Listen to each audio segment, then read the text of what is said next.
Good morning बच्चों, आप सभी का स्वागत है हमारे YouTube channel the education campus में। और बच्चों, आज मैं लेके आया हूँ क्लास 11th का हिस्ट्री का चैप्टर नंबर 4, जिसका नाम है इस्लाम का उदय और विस्तार। नाम से जैसा कि आपको पता चल रहा है कि इस्लाम का उदय और विस्तार, यानी कि इस चैप्टर में हम लोग इस्लाम धर्म के बारे में जानेंगे, इसका उदय कब और कहाँ हुआ और इसका विस्तार धीरे धीरे कैसे और कहाँ तक हुआ। ठीक है, तो आप लोग बस ध्यान पूर्वक इन सारे मेरे जो लेक्चर हैं या फिर यूं कहें सारे जो क्वेश्चन आंसर है, इसको ध्यान से आप लोग देखिएगा और सुनिएगा, ताकि आपके सारे के सारे क्वेश्चन आपके दिमाग में देखते क्या हो जाए, फिट हो जाए।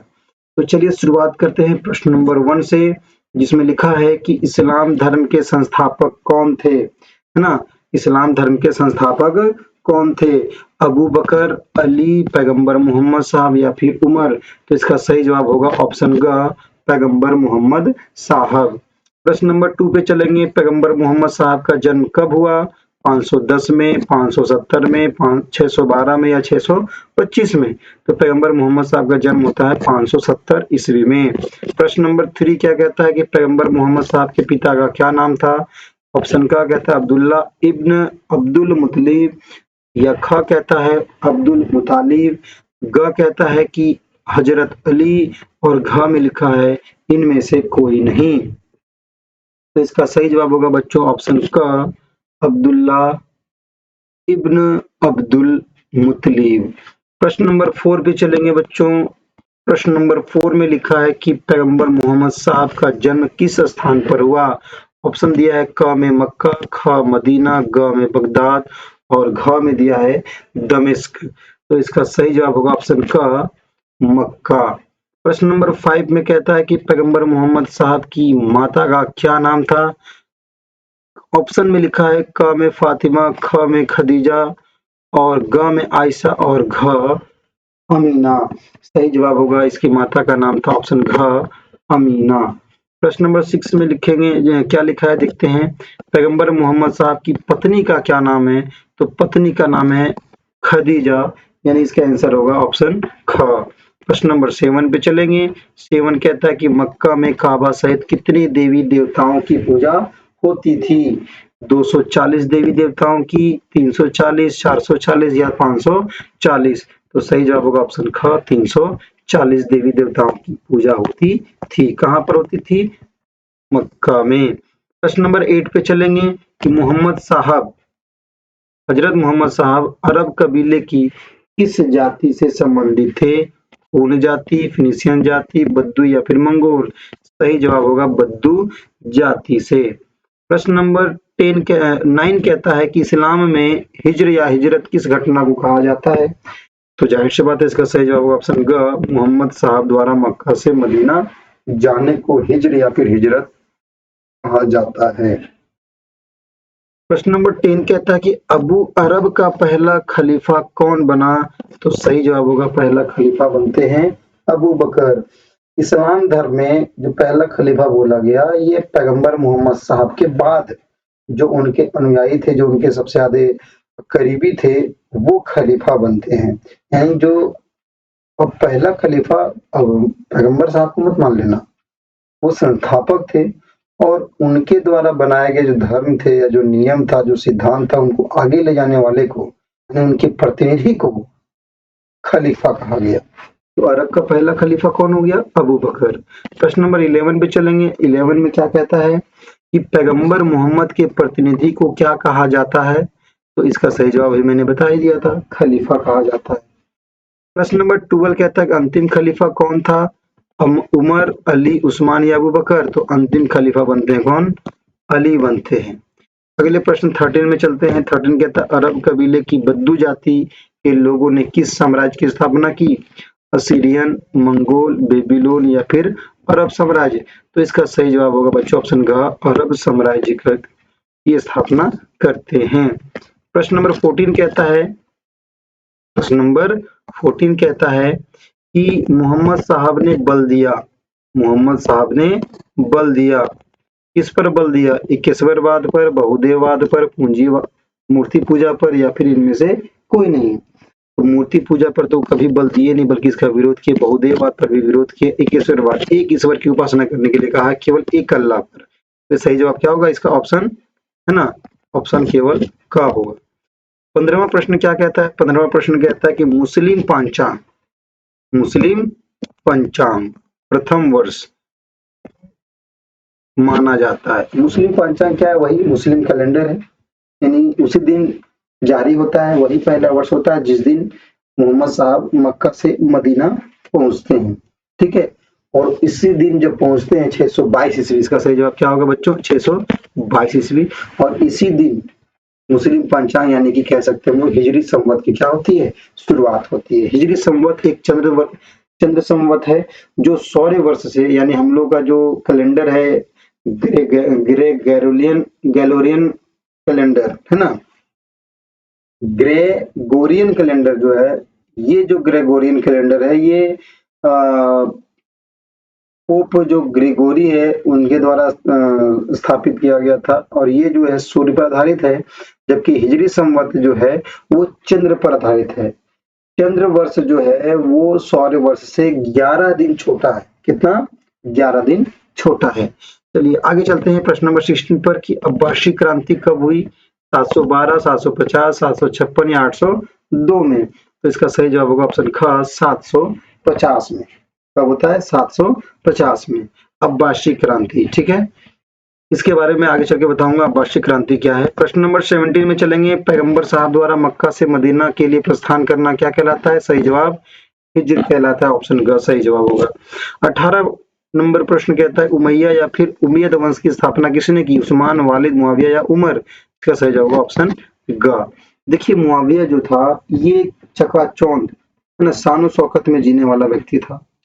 इसके समय में इसको जो है सो सीरिया का जो है गवर्नर नियुक्त किया गया था उस्मान के द्वारा। ठीक है, अब गवर्नर नियुक्त किया तो यहाँ पे ये शान शौकत में जीने लगे, और उस समय तो उस्मान ने कुछ नहीं कहा। जब उस्मान के बाद अली जब वहां के साथ खलीफा बनते हैं, कहाँ के? अरब के। ठीक है ना, तो अली जो बिल्कुल सीधा सादा जीवन जीने वाला व्यक्ति, और साथ ही साथ अपने किसी भी शासक को कहीं भी शान शौकत से रहने नहीं देता था। इसीलिए क्या हुआ कि मुआविया जब पता चला कि सीरिया का जो गवर्नर है मुआविया वो शान शौकत में जिंदगी जी रहा है जो इस्लाम के नियम के विरुद्ध है, तो अली ने क्या किया? उसको वहां से बर्खास्त कर दिया, उसको बुलवा लिया। ऐसे में मुआविया जो अली का विरोधी बन गया और अली को जो से मरवा दिया, और खुद जो है सो राजा बनने की सपना देखने शुरू कर दिया, और वो अंततः जो है राजा बन भी जाता है। ठीक है, खलीफा वहां का बन भी जाता है। यहीं से जो दो गुट में बढ़ना शुरू हो जाता है इस्लाम।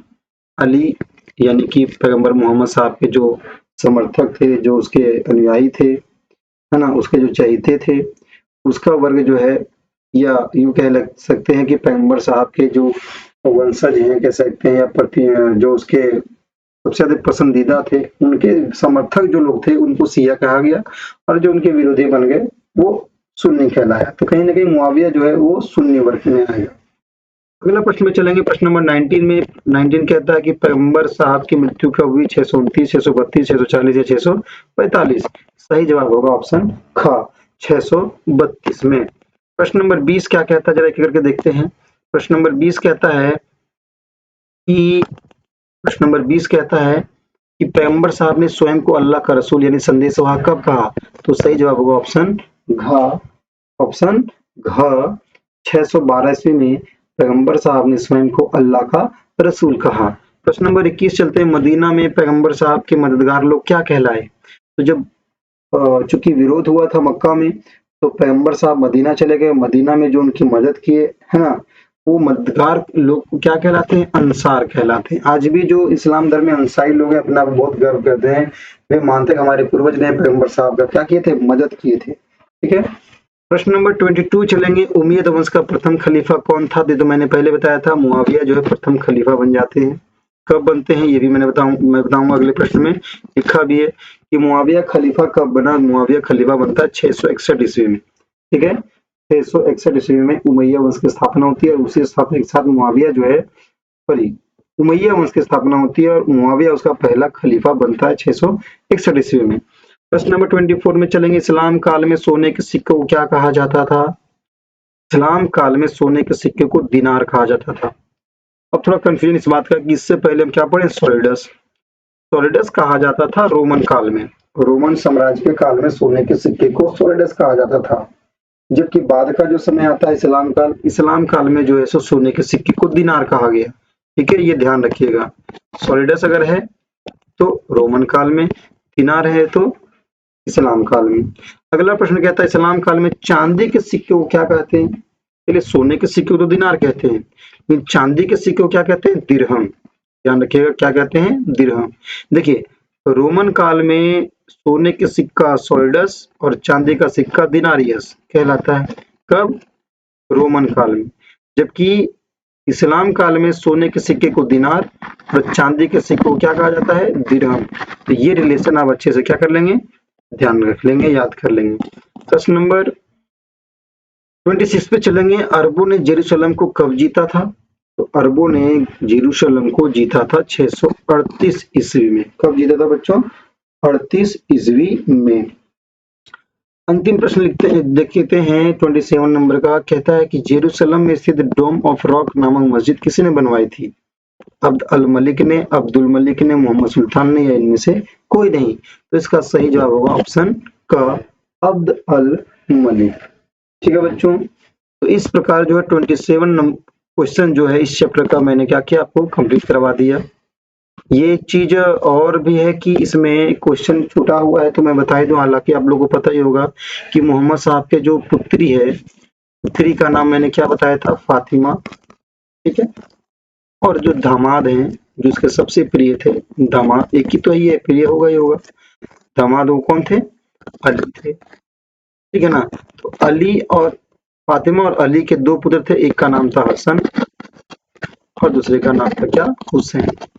ये याद रखिएगा। बस इतना करने के बाद आपका एक भी क्वेश्चन जो है छूटने वाला नहीं। ठीक है ना, तो जितने भी मैंने 27-28 क्वेश्चन जो मैंने अभी बताया आपको, एक एक पॉइंट आप दिमाग में इसको अच्छे से सुन लीजिएगा। अगर कभी भूलते हैं तो आप दोबारा इस वीडियो को देख लीजिएगा, सुन लीजिएगा। और अगर यह वीडियो आपको बहुत ही ज्यादा अगर पसंद आया हो तभी इस वीडियो को क्या करेंगे, आप शेयर करेंगे।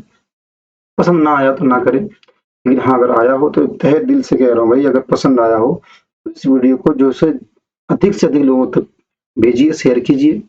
और हाँ, साथ ही साथ चैनल को सब्सक्राइब कर लीजिए ताकि हमारे आने वाले जितने भी वीडियो हैं उसका नोटिफिकेशन आपको मिलता रहे समय पर, क्योंकि एग्जाम नजदीक है।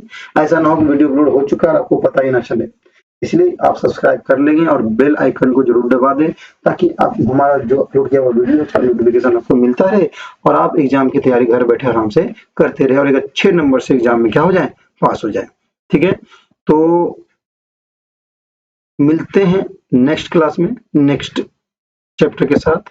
तब तक आप लोग एग्जाम देने की तैयारी अच्छे से करते रहिए।